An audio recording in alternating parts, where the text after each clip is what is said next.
First of all, to all you overzealous gang members out there, snitching on the government infiltrating gangs isn't snitching, because it is simply revealing what they are doing to us and turning us against each other.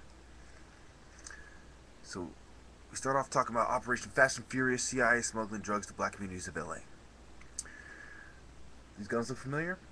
They're your typical assault rifles that you see revolutionaries and gang members all over the world and country have. And where do they come from? Who do they give them? And why? Well, Operation Fast and Furious is when the ATF, Eric Holder, failed to regulate it enough, or failed to admit his part in it, when guns were smuggled to different cartels in Mexico to further destabilize the region, and also in an effort to control the drug trade and to make good on deals made with individual drug cartel members like Chapo Guzman's family, his son, and the Sinaloa cartel, which is one of the main cartels supplying the Mexican mafia prison gang. So this is a map of cartel territories and drug routes. I know you can't see well, but some of these drugs, a small amount of these drugs that come from China, which has their own specific drug, and there's other countries. It's a globalist market, and they're all using certain routes, and they're supplying certain drugs, and they control certain areas, and they're fighting over those routes. So we go on from the Zetas and the Gulf Cartel, the Sinaloa Cartel, and the different factions, the Michoacan, etc. You get also one of the cartels is even called the Knights Templar Cartel, a drug cartel in Mexico. To show you how intertwined that these things are. The occult, the New World Order, the secret societies, just like they controlled the mafia, and just like they controlled different revolutionary groups and Al Qaeda, they also control these street gangs, which they combined together to help them fight off their major opposition, which was the CRIP specifically, until they subverted the movement by backing up the Bloods and the Crips who were already working with them and who weren't happy, and by subverting the major black prison gangs in jail, the 415s, the Kumis, the BGF. And we continue. So I'm about to show you how these guys use the same symbols and the same numerology and the same occult numbers and sacred geometry ideas, which goes way over these guys' heads. These guys are the pawns who don't understand. If they're lucky, they'll be given a little taste if they move up in the gang's structure, based on their ability to keep their mouth shut and the violence they commit, just like a secret society. We continue. The unlucky number?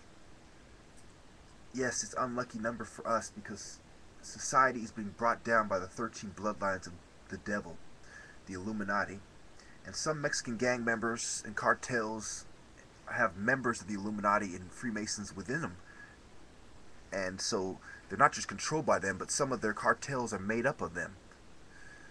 So it gets quite interesting and quite detailed, and very hard to discern unless you use impeccable perception. So we go on from the 13, meaning the M, the Mexican Mafia, also meaning the 13 bloodlines. It's wordplay. Just like the Order of the Illuminati is order out of chaos. The Order of the Illuminati out of Set, the Temple of Set. Okay, it evolved into the Templars, into the Illuminati, into the Illuminati in Bavaria, etc. So we go on to the next slide. As you can see, the EMEs are using the eagle of Heru, and they are also biting into the snake. Another way to look at that is that the snake is feeding them. Now, I put them all together here for those of you who would say that I'm wrong. On the left, you have, I believe it's the Arizona Aryan Brotherhood, and their symbol is the same as the Nazis used in World War II, of the eagle on top of the occult circle with the sun in motion, or swastika, underneath. Then in the middle you have the EME symbol I showed you before, then the symbol of America. How many stars are there? how many stripes, how many arrows, how many leaves. All these numbers, even the numbers of feathers, are relative. The shape of the star over the Americas is in the shape of the Star of David, which is also the symbol on the Rothschild's family crest. And we go on to the Aryan Brotherhood. As you can see, the one, it's the eagle, and they like that in California as well. So we go on, and we get the people who used to do the dirty work for the white man, the street gangs, the immigrant mafia organizations that were stooges for the Masons and secret societies. You have the Mexican ranch hands, and I have nothing against them. I didn't put this up to make fun of them. No. Do not get me wrong. I have nothing against Mexicans. Even immigrants who are brainwashed to be racist against me in some cases, no.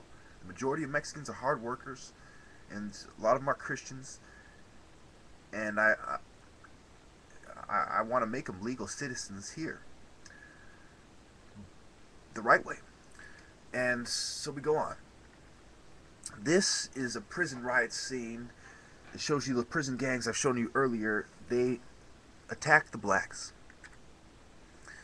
Now if you look, this is a CRIP symbol, and the CRIPs were started to be subverted on the East Coast as well, and this happened a lot in New York. The few CRIPs they have there chose to side with the folks, and they chose to adopt their satanic emblems.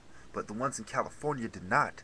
And this is an example of some of the strife within the CRIP gang that exists. As you can see, the symbols of the folk, it includes the six, it includes the bunny, which can also be traced back to Egypt, Bugs Bunny, etc. It includes the dice, because you're rolling the dice. It includes the heart, which is a symbol of masonry, the pitchfork, which is a symbol of masonry, and as well as the 6-point star of David. Let me go on. This is the BGF dragon, and the BGF structure is mostly revolutionaries, but a lot of them believe in communism, and so they aren't perfect either, but they are at war with the white man's power structure, which includes the Mexican mafia and the Aryan Brotherhood. And it's important to note that the Mexicans who weren't racist in jail, the northern structure, the Nuestra family, the Norteños, they sided with the BGF because they saw what was going on. Not over a pair of shoes. I continue. This is some of the original members of the BGF. On the left, George Jackson. He wrote a book, and there's books like Soledad Brother about the BGF. And that's it for now. Thank you. So it's important to note that if we go back, we'll just end it.